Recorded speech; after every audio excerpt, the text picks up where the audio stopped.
অভিষেক বন্দ্যোপাধ্যায় তাছাড়াও অন্যান্য নেতৃবৃন্দরাও এই সভাতে উপস্থিত থাকবেন।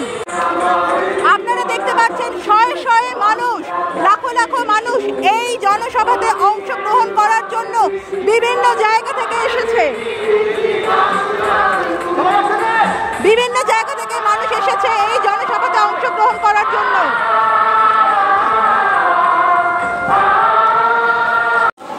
আপনারা এই যে জনগর্জন জনসভাতে এসেছেন, মুখ্যমন্ত্রী মমতা বন্দ্যোপাধ্যায় এবং অভিষেক বন্দ্যোপাধ্যায়ের থেকে কি বার্তা লাভ করছেন, কি আশা করছেন? আমাদের আজকের যে জনগর্জন, সেই গর্জন মানে আমরা যারা বাঙালির মা বোনেরা ব্রিগেডের মাঠ থেকে এই গর্জন আমরা দিল্লি অবধি পৌঁছে দিতে চাই বিজেপির কাছে, যে ইডি সিবিআই এইগুলো দেখিয়ে যে আমাদের ভয় দেখানো হচ্ছে, বাংলার মানুষ সেইগুলো ভয় পায় না। এবং এই গর্জন শুধুমাত্র সেই গর্জন যেই গর্জন বিজেপিকে বর্জন করার জন্য। ইডি সিবিআই দিয়ে আমাদেরকে ভয় দেখানো যাবে না, যাবে না।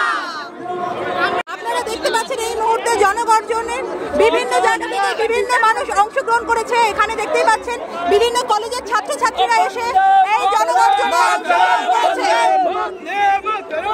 এই জনগর্জনে এসে কি আশা করছেন, এই জনগর্জনে কি বার্তা আশা করছেন মুখ্যমন্ত্রী মমতা বন্দ্যোপাধ্যায় দেবে? মমতা বন্দ্যোপাধ্যায় আমাদের নেতৃত্বে যা বলতে চাইছেন এবারে আমাদের যেটা হচ্ছে আমাদের প্রকৃত অবস্থা এবং যে অবস্থা নিয়ে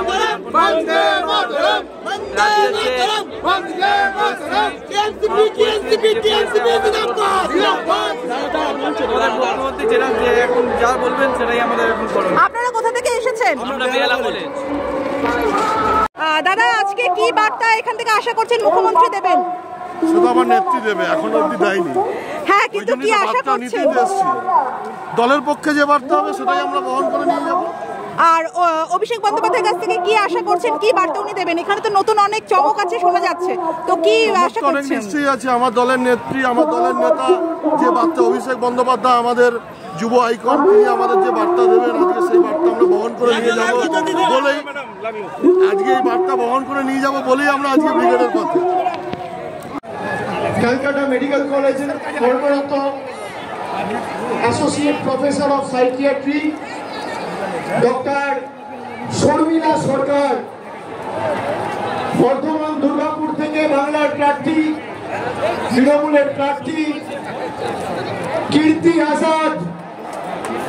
এই বার্তা যেন 42 এবারে আমরা করে দেখাতে পারি, আর কিচ্ছু চাই না, আর কিচ্ছু চাই না। জয় বাংলা, 42-এ 42। তার সাথে তো অভিষেক বন্দ্যোপাধ্যায়ও আসছেন, কি বার্তা আশা করছেন তার কাছে পাবেন? যদি আমরা 42-এর 42 চাই, ওর কাছেও বলবো 42-এর 42 চাই, আর কিচ্ছু চাই না। আমরা জয় বাংলা গর্জন নিয়ে এসেছি, 42-এ 42 করব, আর দিল্লিকে দেখিয়ে দেবো যে আমরা এখনো পারি। ওই যে উপরে পাশে